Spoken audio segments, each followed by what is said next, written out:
Alhamdulillahi Rabbil Alamin. Alhamdulillahi alladhi faqqahana wa li suluki syar'ihi nabbahana. Allamana subhanahu bil qalami fadlan wa mannan minhu ma lam na'lami. Wa khassana bi afdalil adyani was sunnatil gharra'i wal qur'ani. وأشهد أن لا إله إلا الله وحده لا شريك له وأشهد أن سيدنا محمدا عبده ورسوله لا نبي بعد. اللهم صل وسلم وبارك على نبينا محمد وعلى آله وصحبه أجمعين. أما بعد فقال الله تعالى في القرآن الكريم: أعوذ بالله من الشيطان الرجيم بسم الله الرحمن الرحيم. قل هو الله أحد Allahus Samad lam yalid wa lam yulad wa lam yakul lahu kufuwan ahad. Shadaqallahul azim. Bapak-bapak dan ibu-ibu yang dimuliakan oleh Allah Subhanahu wa taala, para ustadz, para guru, para orang tua kami yang sempat hadir di majelis yang insyaallah diberkahi oleh Allah Subhanahu wa taala. Amin. Bersyukur kehadirat Allah Subhanahu wa taala atas segala nikmat yang telah dikaruniakannya kepada kita, kepada kedua orang tua kita dan kepada seluruh hamba yang kita sayangi dalam hidup ini. Salawat dan salam semoga selalu disampaikan oleh Allah Subhanahu wa taala kepada baginda Nabi Muhammad sallallahu alaihi wasallam. Allahumma salli wa sallim wa barik ala nabiyyina Muhammad wa ala alihi wa sahbihi ajma'in. Baik Bapak Ibu yang dimuliakan oleh Allah Subhanahu wa taala, sebagai muqaddimah ya, kita teringat dengan pesan atau perkataan seorang imam yang sangat terkenal dalam sejarah Islam, yaitu Al-Imam Ibnul Mubarak nama beliau. Ibnul Mubarak ini beliau pernah berkata, apa kata beliau? Idza ta'allama ahadukum ya minal qur'ani ma yuqimu bihi salatahu falyastaghil bil ilmi fa inna bihi tu'rafu ma'anil Qur'an. Nah, ini bagus Pak. Apa kata beliau? Apabila salah seorang di antara kalian sudah belajar Al-Qur'an, maksudnya sudah menghafal Al-Qur'an ya, yang mana kalau kita sudah menghafal Al-Qur'an, mau khatam 30 juz atau 15 juz atau 10 juz atau cuman 5 juz atau cuman 2 juz atau cuman juz 30 saja enggak apa-apa. Ya. Yang jelas kita sudah pernah belajar Al-Qur'an, menghafal Al-Qur'an, yang dengan kita punya modal hafalan Al-Qur'an tersebut, kata beliau, ma yuqimu bihi salatahu. Kita bisa sholat dengan ayat yang kita hafal itu. Iya. Ya kalau kita enggak ada hafal Al-Qur'an, ya enggak bisa sholat dong. Apa? Terutama surat Al-Fatihah ya kan, minimal harus itu. Ma yuqimu bihi salatahu, dengan menghafal Al-Qur'an tersebut kita bisa sholat. Setelah itu kata beliau, falyastaghil bil ilmi. Gitu loh. Orang yang sudah belajar Al-Qur'an dia dituntut untuk mempelajari, dituntut untuk menyibukkan dirinya dengan ilmu, mempelajari ilmu. Karena fa inna bihi tu'rafu ma'anil Qur'an. Karena dengan belajar ilmu itu ya, bukan ilmu menghafal lagi, bukan menghafal saja. Yang menghafal itu sudah dapat modal. Tetapi kata beliau, fa inna bihi tu'rafu ma'anil Qur'an. Dengan mencari ilmu yang lain, ya, makna Al-Qur'an itu akan diketahui, akan kita dapatkan. Jadi ini kalau saya renungkan pesan juga ya, terutama bagi ya kaum muslimin ya yang sudah merasa cukup, misalnya ya siapa sajalah, mungkin ada anak muda gitu kan, kayak misalnya Salhan misalnya ya kan, Salhan sudah sedang muda-muda nih gitu kan, kemudian dia sudah menghafal Al-Qur'an. Setelah menghafal Al-Qur'an jangan cukup di situ saja gitu. Nah, itu dia, jangan di situ saja. Karena kalau kamu hanya menghafal Al-Qur'an ya kan, nggak tahu artinya ya kan Pak ya, kemudian belum tahu ya ilmu yang kira-kira didapat dari hafalan Al-Qur'an tersebut ya, karena memang enggak mencari ilmu ya. Maksud ilmu yang disampaikan oleh Ibnul Mubarak itu ya khususnya tentang ilmu agama, ilmu tauhid ya, belajar ilmu fikih, belajar ilmu bahasa Arab, belajar. Dengan menyibukkan itu, kamu akan mengerti, ya. Kamu akan memahami makna-makna yang ada dalam Al-Quran. Jadi memang tidak cukup hanya menghafal Al-Quran saja, ya kan? Oh, saya misalnya sudah habis 30 juz.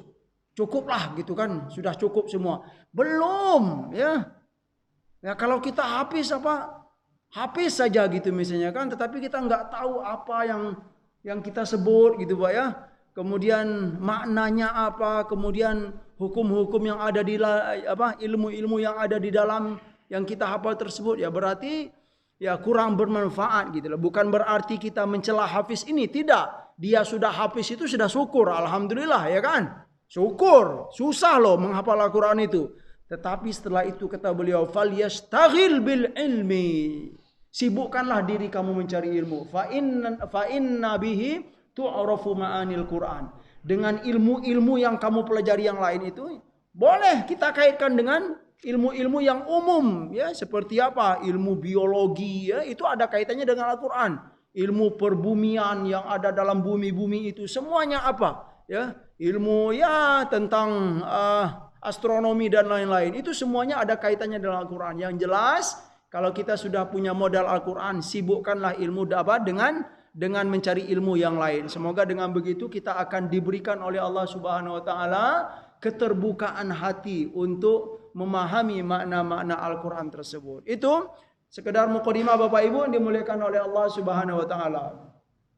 Sekali lagi ya, kami ingin menyampaikan bahwa tauhid itu ya, atau ilmu akidah itu ya, dia berkaitan dengan hati. Ya, bukan dengan amalan seperti ilmu fikih ya. Kalau fikih dia berkaitan dengan apa?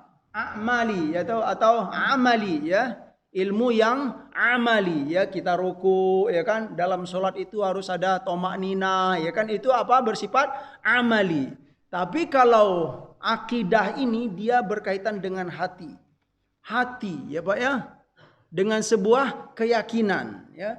Kenapa? Karena Allah Subhanahu wa taala telah memberikan ilmu itu lewat wahyu dan Al-Qur'an ya. Lewat wahyu atau Al-Qur'an ya.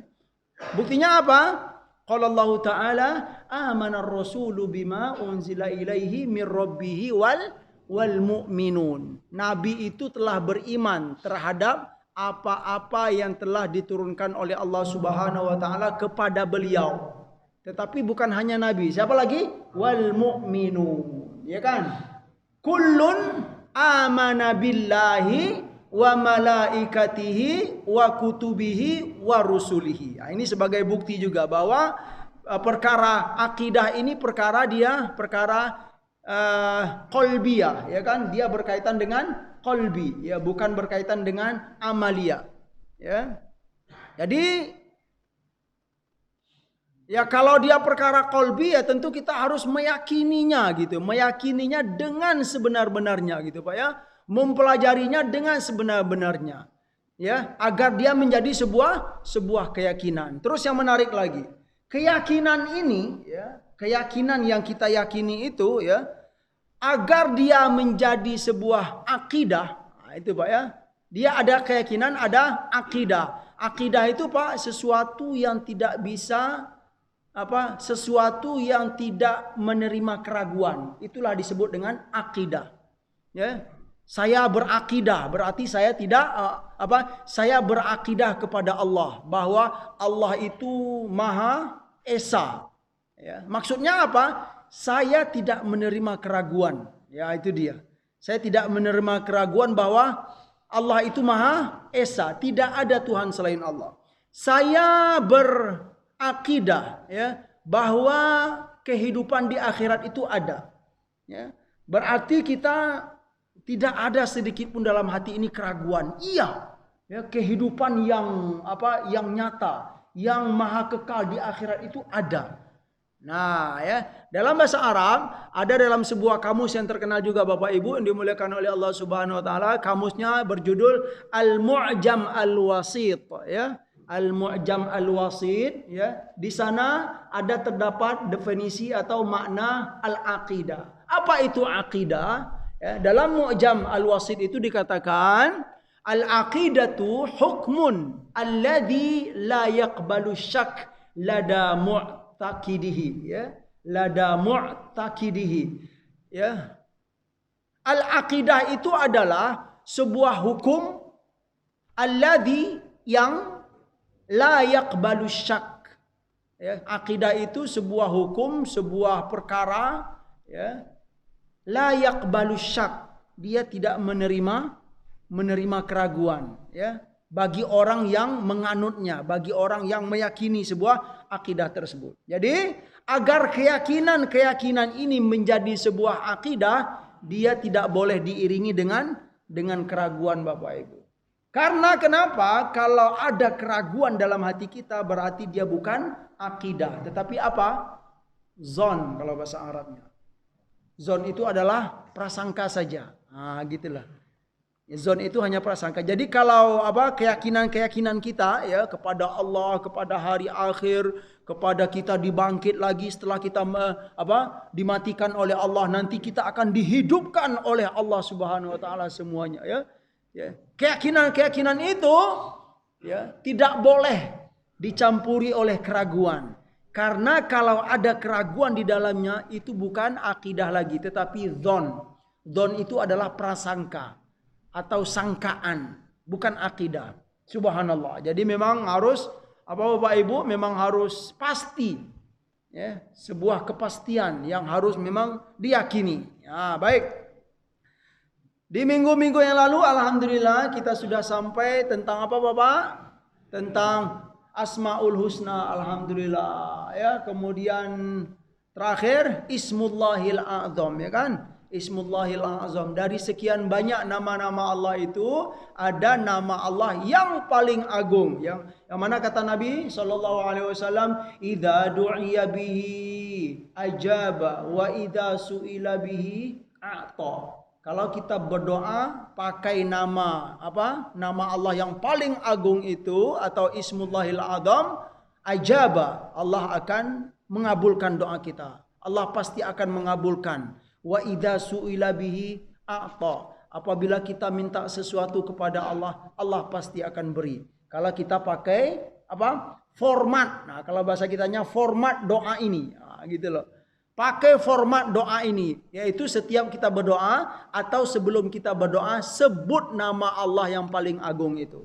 Nah, cuman dalam ilmu tauhid para ulama ada yang menyampaikan mana, ya, Ismullahil A'zam itu, ada yang mengatakan Ismullahil A'zam itu adalah Allah, ya kan? Ya Allah, kita nyebut ya Allah itu Pak sebelum berdoa, Allah akan dengar, gitu loh. Ada yang mengatakan apa? Allah. Itulah yang dimaksud dengan Ismullahil A'zam kata Nabi sallallahu alaihi wasallam dalam hadis, gitu kan.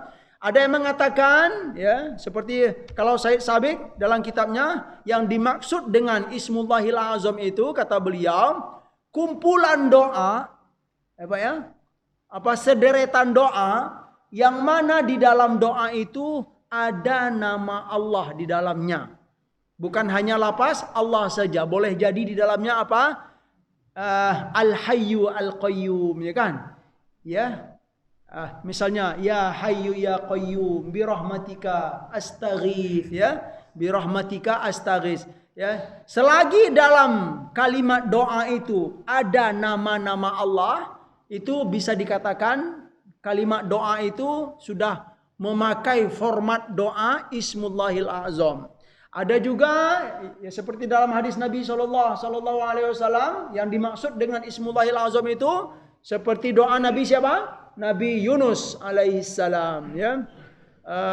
Dalam surat Al-Anbiya, wa dhannuni idh dhahaba mughadiban fadhanna allan naqdiru alaihi fanada fi dhulumat alla ilaha illa anta subhanaka inni kuntu minadh dhalimin, ya. Ya, seperti dalam surat Al-Anbiya. Dan Dhannun, kata Allah, Dhannun itu nama lain dari Nabi Yunus. Dhunnun, ya. Ketika dia pergi, ya, dalam keadaan kesal dan sedih dan dia saat itu dia mengira kami tidak mampu untuk menolongnya gitu kan. Artinya apa? Dia dalam keadaan terjepit sekali. Ketika Yunus itu dalam keadaan terdesak, terjepit, dia seolah-olah putus asa, mengira kami tidak mampu untuk menolong dia. Lalu di saat itu dia menyeru kepada Allah, wanada fidzulumat, ya kan? Dia menyeru di dalam kegelapan yang sangat gelap, ya Pak. Yaitu dalam apa? Dalam perut ikan hiu. Dalam perut ikan hiu itu dia nada fidzulumat, ya, menyeru kepada Allah, la ilaha illa anta, kata dia. Ya Allah, tidak ada Tuhan selain Engkau. Subhanaka, maha suci Engkau ya Allah. Inni kuntu minadz zalimin. Sesungguhnya hamba ini termasuk hamba yang zalim.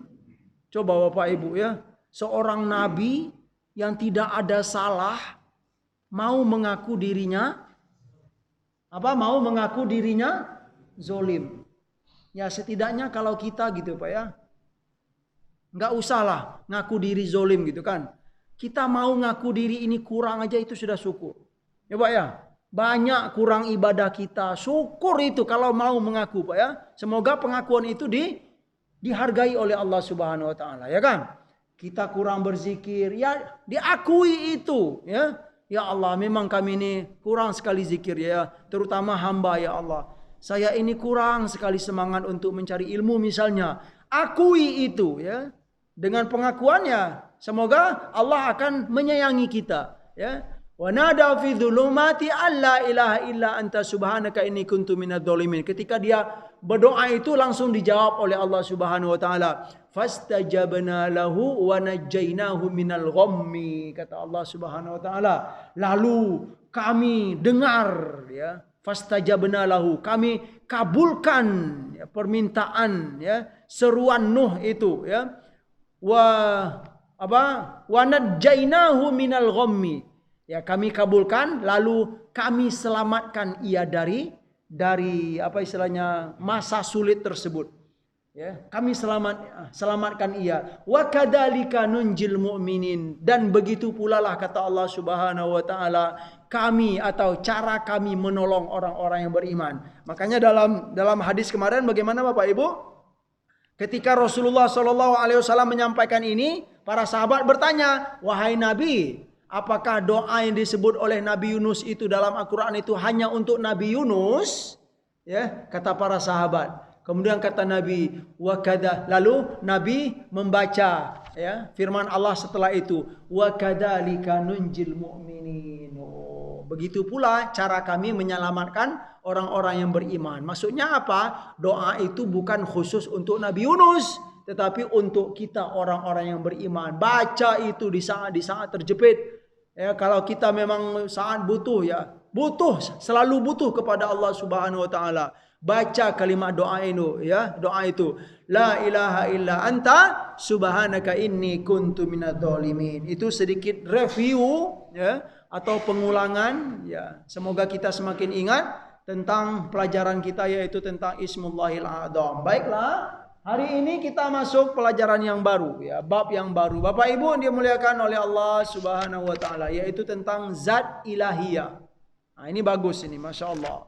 Zat ilahiyah ini ada beberapa poin yang akan kita pelajari. Yang pertama, ya, ketidakberdayaan kita dari mengetahui hakikat sesuatu yang keberadaannya tidak dapat dipungkiri. Nah, ini poinnya Pak. Kita nggak bisa memungkiri keberadaan sesuatu itu, ya. Tetapi akal kita nggak mampu untuk mengetahuinya. Nah, ini, ya. Yang kedua, alam menguatkan tentang keberadaan Allah Subhanahu Wa Taala. Jadi keberadaan Allah itu dikuatkan, atau dikuatkan oleh alam semesta ini bahwa Allah itu memang ada, ya. Nggak mungkin alam ini ada tanpa ada yang mengadakan. Yang ketiga, fitrah. Fitrah adalah bukti tentang wujudnya Allah Subhanahu wa taala. Berikutnya petunjuk atau bukti-bukti dari alam dan penelitian ilmiah para pakar atau manusia. Berikutnya penguatan ilahi, dan berikutnya bukti-bukti dari nakal Nakal itu dalil Al-Quran dan hadis. Jadi dalil itu ada dua Bapak Ibu yang dimuliakan oleh Allah. Yang pertama dalil nakli dan yang kedua dalil akli namanya. Ya, dalil nakli itu dari Al-Quran dan hadis. Itulah dalil-dalil nakli. Yang kedua dalil akli. Ya, secara logika. Oh ya, ini masuk akal ya. Nah, berarti dia pakai dalil akli namanya. Nah, berikut tidak ada sandaran atau pegangan untuk mengingkari. Ya, karena memang sudah ada dalilnya lengkap-lengkap, mau bagaimana lagi untuk memungkiri gitu. Enggak ada pegangan bagi orang-orang yang ingin mengingkari keberadaan Allah Subhanahu wa taala. Yang terakhir, pengakuan para ilmuwan dunia. Ini Said Sabiq menyampaikan hal ini. Baik Bapak Ibu yang dimuliakan oleh Allah Subhanahu wa taala.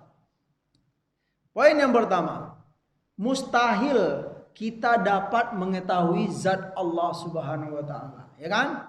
Mustahil kita bisa mengetahui zat Allah Subhanahu wa taala karena bahasan kita tentang zat ilahiyah, jawabannya langsung, mustahil mengetahui zatnya Allah Subhanahu wa taala. Dari mana dalil ini? Ada dalam Al-Qur'an, dalam surat Al-An'am, ya, dalam surat Al-An'am. La tudrikuhul absar wa huwa yudrikul absar wa huwal latiful khabir. Ya. Nah, saya lupa ngasih itunya, ngasih terjemahnya. Langsung saja Bapak Ibu. La tudrikuhul absar, ya. Mata penglihatan kita ini tidak bisa melacak zat Allah itu. Mencari tahu zat Allah itu. Ya, kita ini, panca indera kita ini semuanya, terutama mata ini, enggak akan mampu untuk mengetahui zat Allah Subhanahu wa taala. Wa huwa yudrikul absar. Tetapi Allah itu mengetahui tentang panca indera kita, tentang kita. Kita kita punya panca indera, punya mata, enggak bisa untuk mengetahui zat Allah, tetapi Allah itu Maha mengetahui tentang kita. Wa huwa yudrikul absar wa huwal latiful khabir, dan Allah itu Maha Latif. Latif itu maha halus, ya, maha ramah, maha santun, ya. Al khabir yang maha mengetahui, ya, semua data, yang maha mengetahui semua semua ilmu pengetahuan. Itulah Allah Subhanahu wa taala yang maha teliti dalam setiap apa yang Ia ciptakan, yang tidak mungkin akan menyia-nyiakan apa yang telah Ia ciptakan. Itulah Allah Subhanahu wa taala. Baik.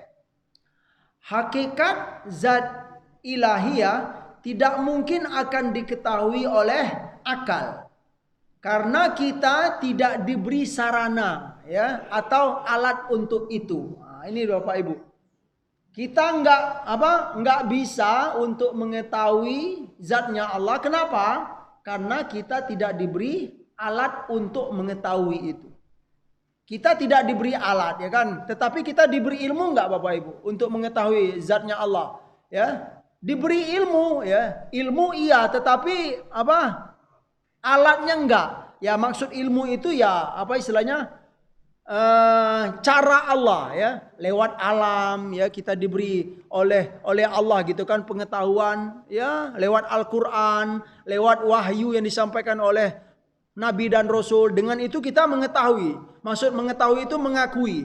Tetapi kenapa kita tidak mengetahui, ya, zatnya Allah? Enggak mungkin mengetahui zatnya Allah karena memang kita tidak diberi sarana untuk itu. Sekalipun kita dikaruniakan kecerdasan, iya. Kita pintar ini, pintar bidang ini. Iya, sekalipun kita dikaruniakan kecerdasan, tapi tetap akan tidak berdaya untuk mengetahui hakikat segala sesuatu, ya. Dalam kurung cahaya, maksudnya ya zatnya Allah Subhanahu cahaya, ya. Apalagi hakikat zat Allah Subhanahu wa taala. Iya, perkara ini memang perkara yang Bapak Ibu, yang permanen. Secerdas apapun orang, kalau sudah dihadapkan tentang mengetahui zat Allah Subhanahu wa taala, sungguh tidak akan mampu. Selanjutnya, ya. Jelas itunya Pak, slide-nya Pak, Masya Allah, ya. Ada seorang ilmuwan falak yang terkenal yang bernama Camille Flammarion. Flammarion ya. Ini Said Sabiq mencantumkan ini. Camille Flammarion dalam bukunya yang berjudul Kekuatan Alam yang Tersembunyi, ya, kekuatan alam yang tersembunyi. Dia berkata, kita menyadari saat kita berpikir, ya, kita sedang berpikir, tapi tahukah kita apa yang kita pikirkan itu? Maksudnya zat apa yang kita pikirkan itu? Iya, saya berpikir, tapi tahu nggak apa kita tentang zat apa pikiran itu? Ya sungguh tidak tahu. Ya, Pak ya. Saat kita berjalan, ya. Saat kita berjalan, ya kita tahu kita sedang berjalan, tapi tahukah kita apa itu pergerakan otot secara detail gitu, Pak? Tahukah kita, Pak? Yang penting kita tahu saya berjalan saja gitu. Nah, ini sebuah pendekatan yang disampaikan oleh para ilmuwan, ya. Tidak ada seorang pun yang dapat menjawab pertanyaan saya yang ringan ini, ya. Camille Flammarion, ya. Ya, jelas sepertinya beliau ini bukanlah orang yang muslim, ya. Tetapi sekalipun dia bukan orang muslim gitu, ya. Secara fitrah dia Dia mengakui bahwa Allah itu ada, Tuhan itu ada dalam kehidupan. Nah, inilah, ya, realita-realita kehidupan. Ada orang yang sama sekali tidak mengakui, Bapak Ibu, ya. Nggak ada Tuhan itu dalam hidup ini, ya. Kehidupan itu ya materi-materi yang nyata. Itulah kehidupan. Tuhan itu nggak ada. Nah, ini memang ada kelompok-kelompok atau sebagian hamba Allah Subhanahu wa taala. Jadi kata beliau, tidak ada seorang pun yang bisa menjawab pertanyaan saya yang ringan ini. Ya, karena memang begitu, ya, sudah sunnatullah, nggak mungkin. Selanjutnya, ketidakberdayaan akal kita dari mengetahui hakikat yang keberadaannya tidak dapat dipungkiri. Nah, jadi memang itu kesimpulannya gitu, ya. Akal kita ini tidak berdaya lagi untuk mengetahui hakikat sesuatu itu keberadaannya ada, pasti ada. Itulah contohnya Allah Subhanahu wa taala. Ya. Camille ini ngasih contoh tentang tentang kita berpikir, ya. Kita sadar kita berpikir, tapi tahukah kita zat pikiran itu, Bapak Ibu? Tidak. Saat kita berjalan, kita sadar kita berjalan, tapi tahukah kita, ya kan? Tentang pergerakan otot yang detail-detail itu, ya, sungguh nggak tahu. Ya, kita nerima aja bisa berjalan, padahal ngeri, ya. Ya, semuanya berkaitan, semuanya. Subhanallah. Selanjutnya, ya, ini ada sedikit kesimpulan, ya, dalam bahasa Arab, ya. Saya lupa untuk itunya juga menerjemahkannya gitu kan. Apa bunyinya? Inna wujuda subhanahu fi hukmil badahiyat al-awwaliyah wal musallamat al-aqliyah. Bahwa sesungguhnya wujudnya Allah Subhanahu wa taala itu termasuk sesuatu yang badahiyat, sesuatu yang sudah jelas, ya. Sesuatu yang sudah jelas, yang tidak perlu dijelas-jelaskan. Wa minal wal musallamatil aqliyah, ya. Keberadaan Allah itu sesuatu yang sudah diterima secara akal saja. Contohnya apa? Sudah diterima oleh akal manusia ini. Ya, contohnya nggak mungkin, ya, alam ini ada kalau tidak ada yang mengadakan, itu nggak mungkin. Nah, berarti apa? Akal ini sudah menerima saja gitu, Pak, tentang keberadaan Allah Subhanahu wa taala. Lanjut. Wa ma kana kadzalika la yutalibu bi iqamatid dalil alaihi illal mukabir. Dari itu, ya, tentang keberadaan Allah, ya, wujudnya Allah Subhanahu wa taala, tidak akan mungkin, nggak mungkin lagi ada orang yang minta pembuktian, ya. Mana dalilnya Allah ada itu, ya. Semestinya nggak mungkin lagi ditanyakan itu, ya. Kata beliau di sini, ya, nggak mungkin lagi ada orang yang bertanya mana dalil adanya Allah, kecuali siapa? illal mukabir, kecuali orang yang sombong. Itulah Pak. Hanya orang-orang yang sombong saja yang masih mau bertanya mana bukti adanya Allah. Kesombongan itu Pak ya. Ya kenapa? Karena dia seolah-olah mengejek. Mana buktinya? Kamu yakin bahwa Tuhan itu ada? Mana buktinya? Itu apa? Hanya dia ngomong itu hanya kesombongan saja. Enggak mungkin, ya kan? Seperti dia mengejek. Ya. Selanjutnya dikasih contoh. Orang yang sombong itu adalah kal a'ma alladzi yatlubu iqamatad dalil ala wujudi syamsi athna'an nahar. Nah, pengen tahu ya contoh orang yang sombong itu ya, begini Pak. Contoh orang yang sombong itu kal a'ma alladzi yatlubu iqamatad dalil ala wujudi syamsi athna'an nahar, yaitu seperti orang yang buta yang minta dalil bahwa adanya matahari di tengah di siang hari yang bolong. Orang buta ya, nih buta, kemudian dia ngomong, "Mana bukti matahari itu ada gitu, mana?" gitu kan. Nah, itulah Pak. Berada di zuhur ya atau di jam 2 siang berdiri di tengah matahari, lalu dia ngomong, "Mana buktinya kalau kamu memang betul? Mana buktinya kalau matahari itu ada?" Nah, itulah gambarannya Pak. Iya. Begitu juga orang yang suka bertanya, mana bukti adanya Allah Subhanahu wa taala? Ya karena apa? Karena dia seolah-olah mengejek. Dia punya akal sehat, ya kan? Dia mengetahui ya bahwa nggak mungkin alam ini ada kalau tidak ada yang mengadakan. Dia melihat ayat-ayat Allah, ya kan? Ada orang yang miskin di dunia ini, itu ayat Allah ya. Bukti kekuasaan Allah. Ada yang miskin, ada yang kaya, ya kan Pak ya? Ada yang berlebih, ada yang kurang. Dia mengetahui itu. Ya, ada siang dan ada malam. Itu kekuasaan bahwa Allah itu ada. Ya, ada yang lemah, ada yang kuat. Tahu-tahu dia bertanya, mana bukti adanya Allah? Itulah sesuatu yang ya merupakan kesombongan yang sangat nyata. Contohnya apa Bapak Ibu? Nah, kita dapat contoh ini, yaitu apa? Orang yang buta yang bertanya atau minta pembuktian dalil mana bukti adanya matahari ya, ketika itu dia sedang berada di siang hari yang bolong. Ya, kesombongan. Subhanallah. Baik, alam ya sebagai bukti penguat adanya Allah Subhanahu wa taala. Ya, alam itu ada dua, dibagi menjadi dua. Alam atas dan alam bawah. Alam yang atas itu matahari, bulan, bintang dan lain-lain. Alam bawah ya, as-sufla ya, al-ulia dan as-sufla. Ya. Yang pertama manusia.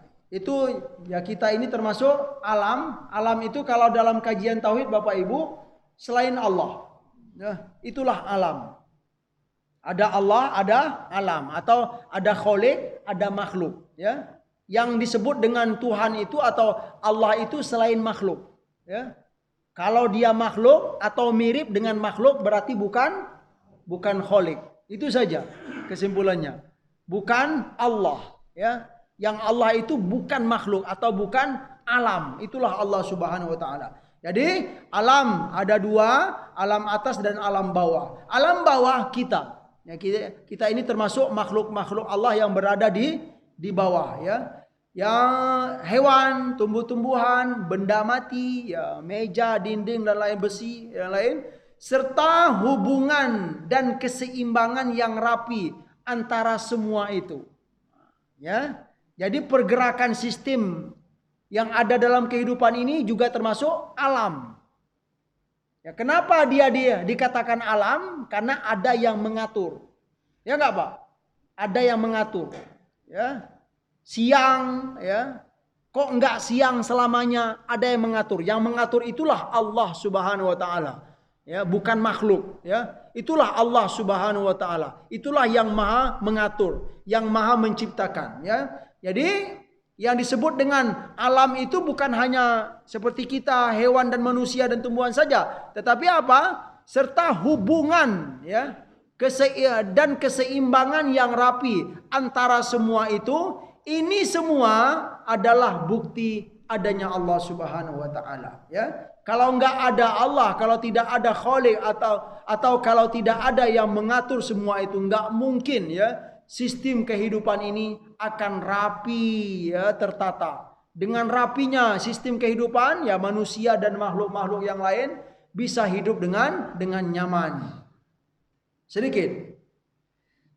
Selanjut ya, tidak mungkin. Nah, ini sebagai contoh atau pendekatan-pendekatan. Tidak mungkin pesawat yang terbang tanpa ada yang membuat. Ya, kita ini sebagai itu, Pak, ya, penguat bagi kita saat kita naik pesawat. Nah, kira-kira kita kagum enggak, Pak? Ya kagum, ya kan? Masya Allah ya. Besi terbang ya. Tapi terkadang kita mikir siapa yang buatnya, ya kan, Pak ya? Siapa yang buatnya? Iya. Itu pertanyaan yang bagus, ya, agar kita mengerti, ya. Hanya pesawat kita kagumnya minta ampun. Ya. Tetapi kenapa kita tidak kagum dan tunduk, ya? Dunia yang sangat rapi ini gitu kan. Siapa yang mengaturnya? Pak ya? Siapa yang membuatnya? Kalaulah bukan Allah yang maha segala-galanya. Allah yang tidak ada kekurangan, yang tidak layak sesuatu cacat atau aib baginya, ya, yang maha sempurna, ya kan? Saat kita melihat pesawat, maka timbul pertanyaan, ya kan? Tanpa pesawat yang terbang tanpa ada yang membuatnya, itu sesuatu yang tidak mungkin. Contoh kedua, tidak mungkin pula kapal selam tanpa ada yang membuatnya, ya kan? Kapal di laut besar sekali gitu kan, atau pesiar yang sangat besar gitu kan, besar, besi yang besar, kemudian berjalan ya di tengah lautan, ya, kemudian Masya Allah gitu ya. Tidak mungkin kapal itu tidak ada yang membuatnya. Maka sangat mustahil alam yang indah dan amat menakjubkan ini ya tanpa ada yang menciptakan dan mengaturnya. Ya kan? Contoh-contoh di sekitar kita itu iya, tapi kesimpulannya alam yang indah dan yang menakjubkan ini tidak ada ya, tidak mungkin tanpa ada yang menciptakan dan yang mengaturnya. Subhanallah. Mungkin satu slide lagi ya, insyaallah. Semoga kita ini kayaknya bapak-bapak itu ya pada capek. Subhanallah. Mohon maaf. Iya. Ya, iya. Ya, harap maklum ya. Dengan berbagai tugas mungkin saya juga harap maklum. Mungkin dalam perjalanan kemarin gitu ya. Ya, tapi semestinya saya yang capek gitu, Pak ya.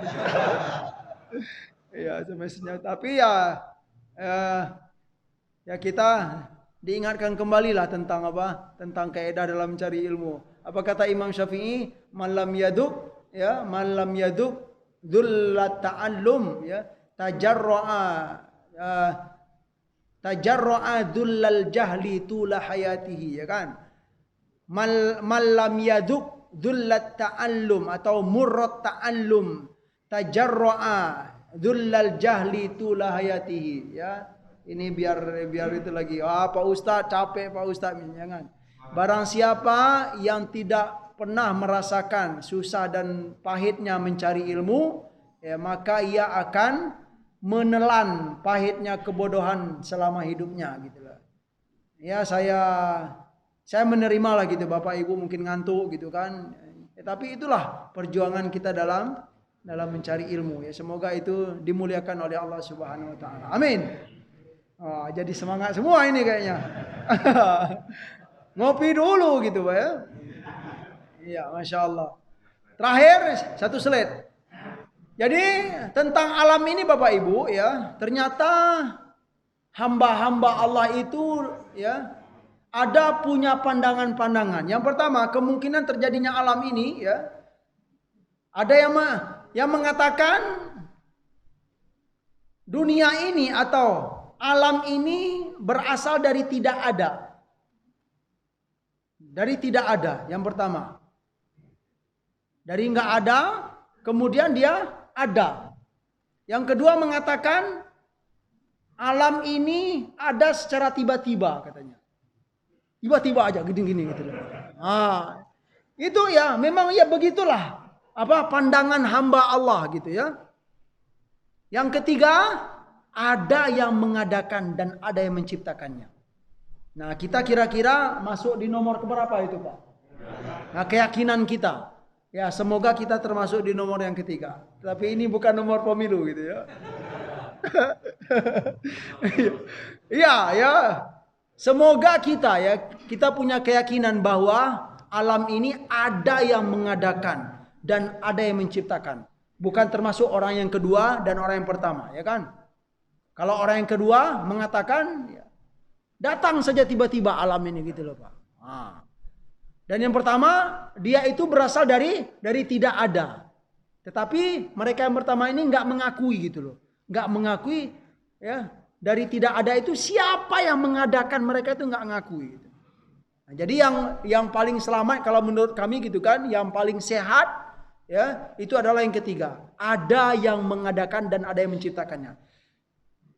Terus penjelasannya, yang pertama itu batil. Bisa kita pastikan pandangan yang batil. Maksud yang batil itu ya kalau bahasa ramahnya nggak diterima oleh akal gitu.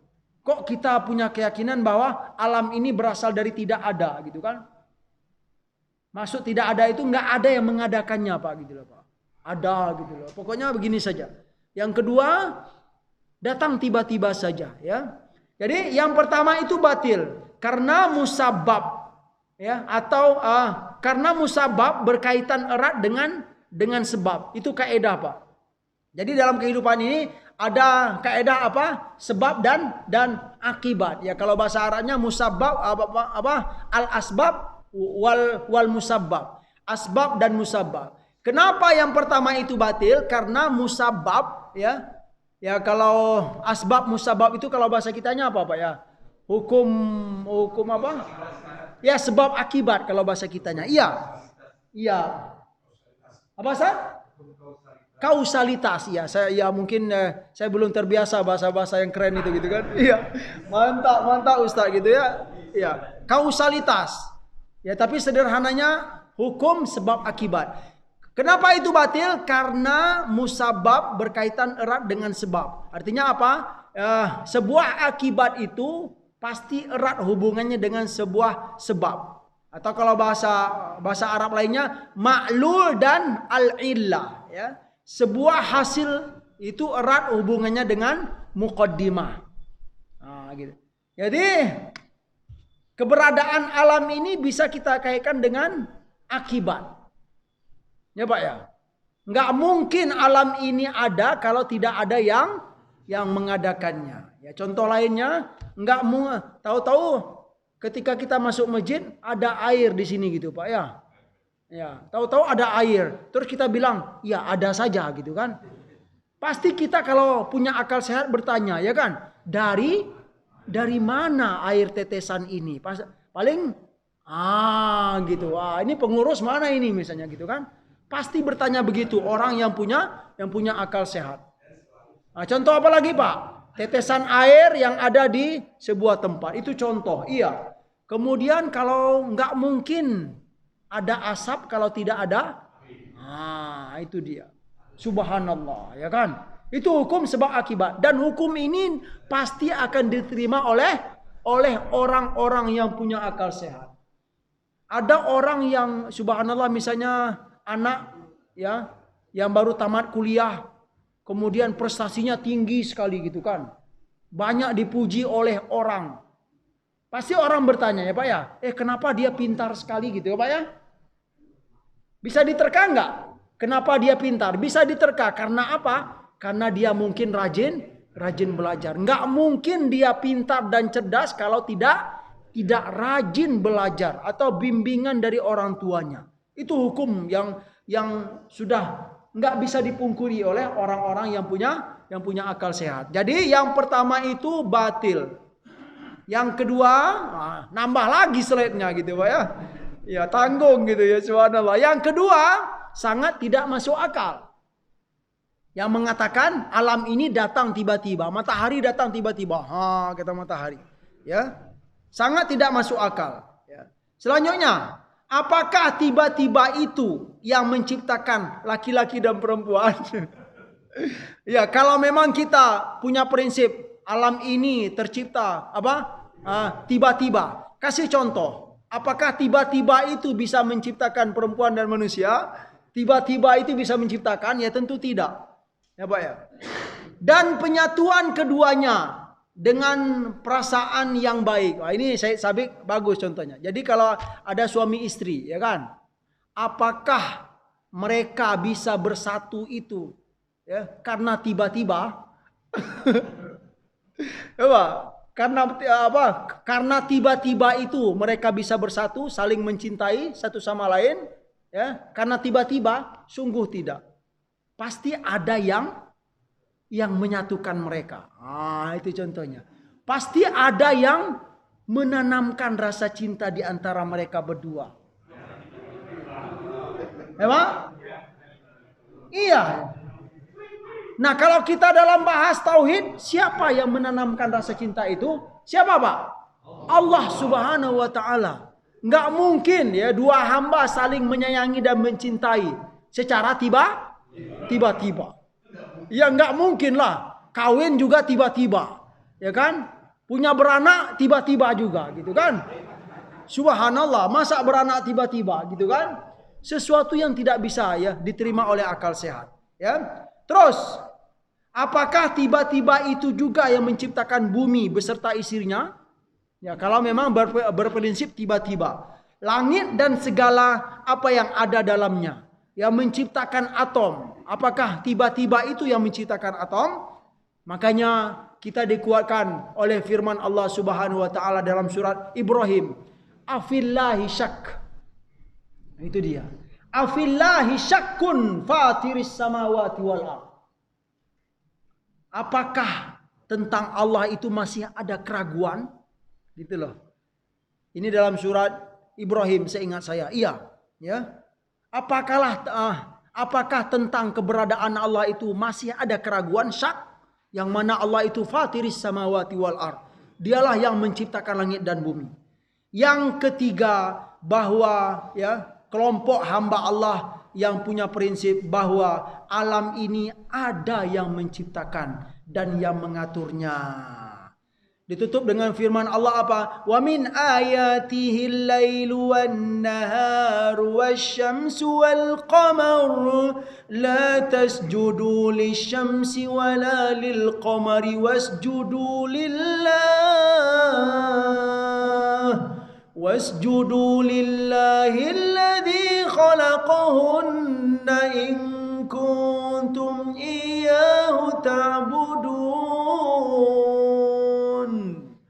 Dan dari ayat-ayat kekuasaan Allah itu kata Allah Subhanahu wa taala, yaitu ada malam. Ini bagi orang yang seperti kita, Pak. Kita dikuatkan oleh Allah Subhanahu wa taala. Dan dari ayat-ayat kekuasaan Allah itu, al-lail, kamu memperhatikan malam. Wan nahar, ada siang. Siapa yang mengatur itu semua? Wasyamsa, ada matahari. Wal qamar, ada bulan. Kamu pernah melihat bulan, ya? Terus kata Allah, la tasjudu lisyamsi wala lil qamari. Jangan sekali-kali kalian sujud kepada matahari dan kepada bulan. Wasjudu lillahi alladhi khalaqahun. Sujudlah kepada Allah yang menciptakan mereka-mereka itu. In kuntum iyyahu ta'budun. Kalau memang sebenar kalian itu benar-benar beribadah kepada Allah Subhanahu wa taala. Sekian, semoga pertemuan hari ini bermanfaat bagi kami yang menyampaikan dan buat kita semua yang mendengarkan. Subhanakallahumma wa bihamdika asyhadu an la ilaha illa anta astaghfiruka wa atubu ilaik. Wa sallallahu ala nabiyyina Muhammad wa ala alihi wa sahbihi wasallam walhamdulillahi rabbil alamin. Insyaallah, silakan.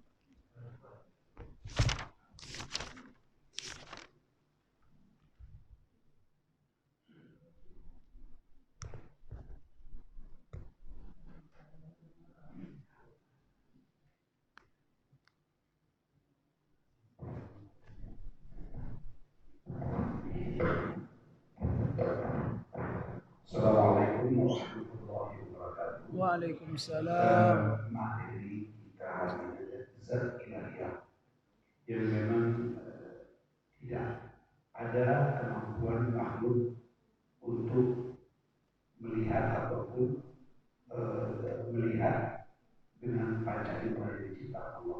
Tapi pertanyaannya Ustaz, manusia pertama itu diciptakan oleh Allah hanya Adam. Berarti dia juga seperti kita manusia, hanya bentuknya yang berbeda, besar dan kecil. Tapi secara fisik dia punya mata, telinga, hidung, mulut, dan kaki. Pertanyaannya, apakah Adam secara fisik bertemu langsung dengan Allah pada saat itu? Itu yang paling penting. Apakah Allah bertemu langsung secara fisik?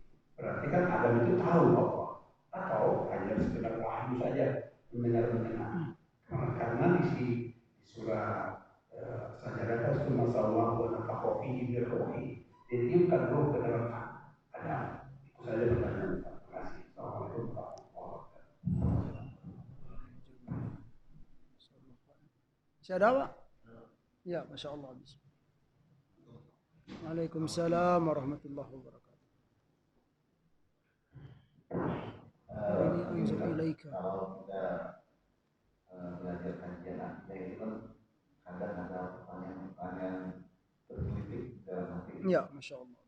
Nah, apakah pertanyaan yang tergelitik dalam hati tadi itu menjadi keraguan atau dianggap keraguan sehingga keluar dari akidah?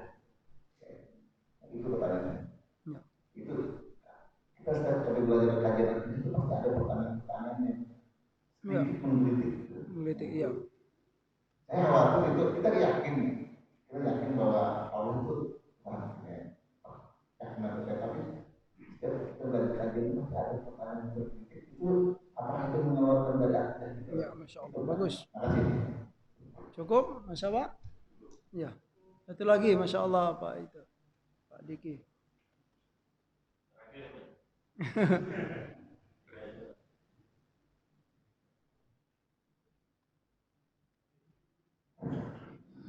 Assalamualaikum warahmatullahi wabarakatuh. Pak tadi berbicara mengenai khalik dan makhluk. Sedangkan Al-Quran ini kan wahyu Allah. Apakah Al-Quran itu makhluk? Karena dari Allah gitu, maksudnya dalam artian itu suara Allah gitu. Apakah Al-Quran itu makhluk juga gitu? Ini kan Assalamualaikum warahmatullahi wabarakatuh. Waalaikumsalam warahmatullahi wabarakatuh. Cukup ya. Pertanyaan pertama, manusia yang diciptakan oleh Allah itu adalah Adam alaihissalam. Iya. Pertanyaannya adalah apakah ketika diciptakan itu Adam melihat Allah Subhanahu wa taala? Jawabannya sederhana. Perkara melihat Allah Subhanahu wa taala ya, itu menurut akidah Ahlussunnah wal Jamaah sesuatu yang melihat Allah Subhanahu wa taala itu bisa dibagi menjadi dua. Yang pertama di dunia dan di akhirat. Kalau di dunia ya, melihat Allah Subhanahu wa taala itu sesuatu yang mustahil. Itu dia. Ya Pak ya? Dan kita ya bisa melihat Allah Subhanahu wa taala itu di akhirat. Nah, jadi bisa dipastikan ketika Nabi Adam diciptakan oleh Allah Subhanahu wa taala ya, dia kalau untuk melihat zat sungguh tidak bisa melihat zat. Itu jawabannya Pak. Ya, karena memang masih berada di dunia. Ya. Itu maksudnya. Dalam ilmu fisika ada 3 unsur yang bisa dilihat. Satu punya massa, punya ruang dan waktu. Ya. Tiga-tiganya unsur sama ini tidak tertulis syarat. Jadi kamu bisa dilihat. Iya. Punya massa, ruang dan waktu. Iya. Jadi semua zat harus punya 3 ini. Udara punya ruang, punya waktu. Jadi kalau bisa kita lihat dan kita udara kita rasakan. Jadi sama waktu secara ilmuwan, secara logika itu Tidak ada. Iya. karena tidak salah tidak tertulis. Itu dari sisi ilmiah. Bagus, alhamdulillah dikeluarkan. Terus bagaimana itu, Ustaz? Di dunia, iya.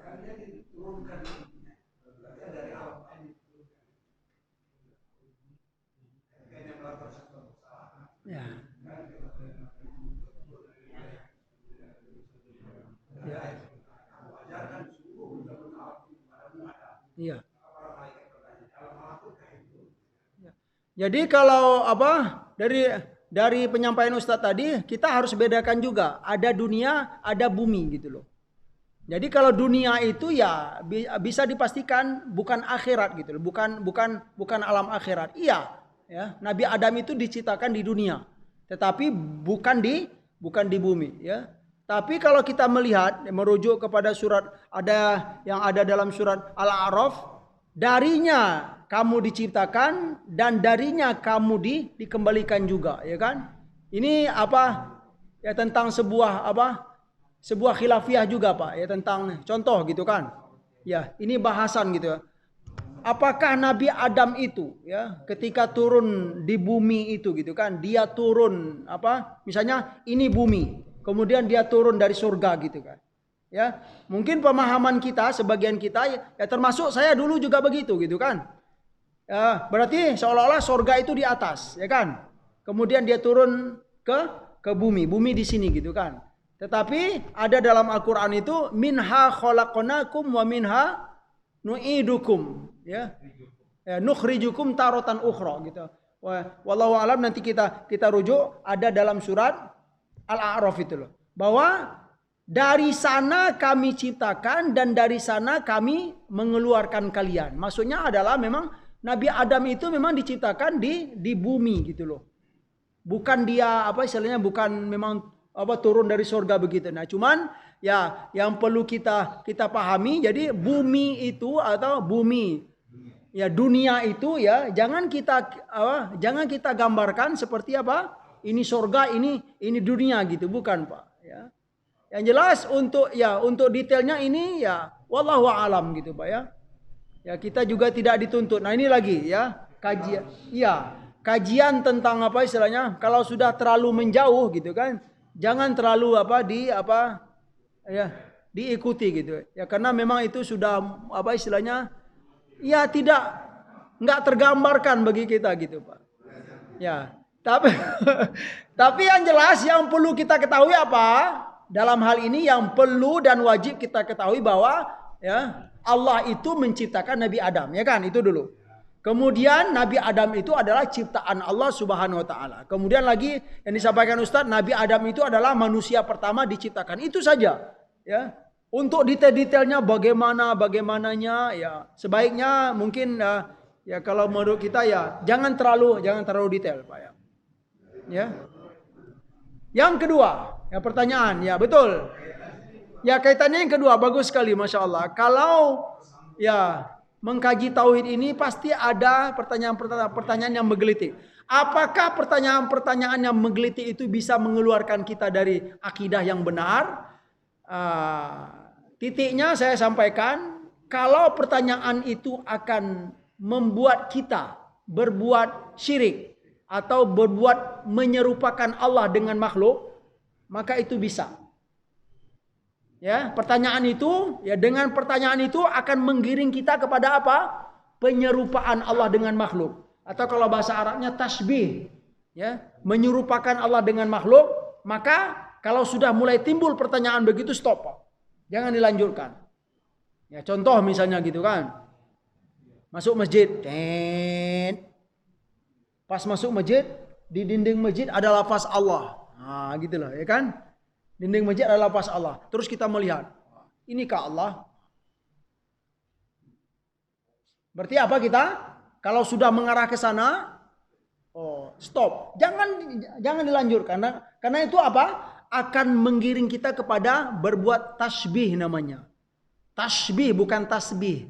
Ya kalau tasbih itu bertasbih pakai sin kecil. Tapi kalau tasbih menyerupakan. Ya, menyerupakan Allah dengan makhluk. Saat kita sujud misalnya, ya kan, Pak, ya? Saat kita sujud kemudian mejam mata. Pas mejam mata itu nampak itu titik gitu kan? Nampak titik.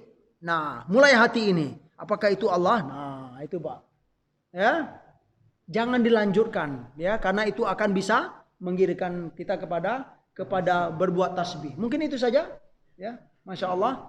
Yang terakhir, ya, Al-Quran, ya, apakah Al-Quran itu makhluk atau kalamullah? Sederhana, ini adalah perkara yang sangat terkenal sekali ya. Dengan perkara ini Imam Ahmad itu di penjara. Ya, jawabannya kita Ahlus Sunnah wal Jamaah, Al-Quran itu adalah kalamullah. Ya. Kalamullah. Itu saja Pak. Ya, kalamullah, bukan makhluk ya. Ya, karena kalau makhluk bahasanya merentet-rentet nanti ya kan. Suara Allah gitu kan, apa ya bunyinya bagaimana, nah, itu nauzubillah ya. Yang ujung-ujungnya kalau kita memikirkan suara Allah, kemudian bunyinya bagaimana, kemudian apa, gitulah bagaimana, sama seperti tadi akan menggiring kita kepada berbuat tasbih. Tasbih itu apa Pak? Menyerupakan Allah dengan selainnya atau dengan makhluknya. Itu perbuatan yang terlarang dalam ilmu akidah. Semoga bermanfaat. Wassalamualaikum warahmatullahi wabarakatuh.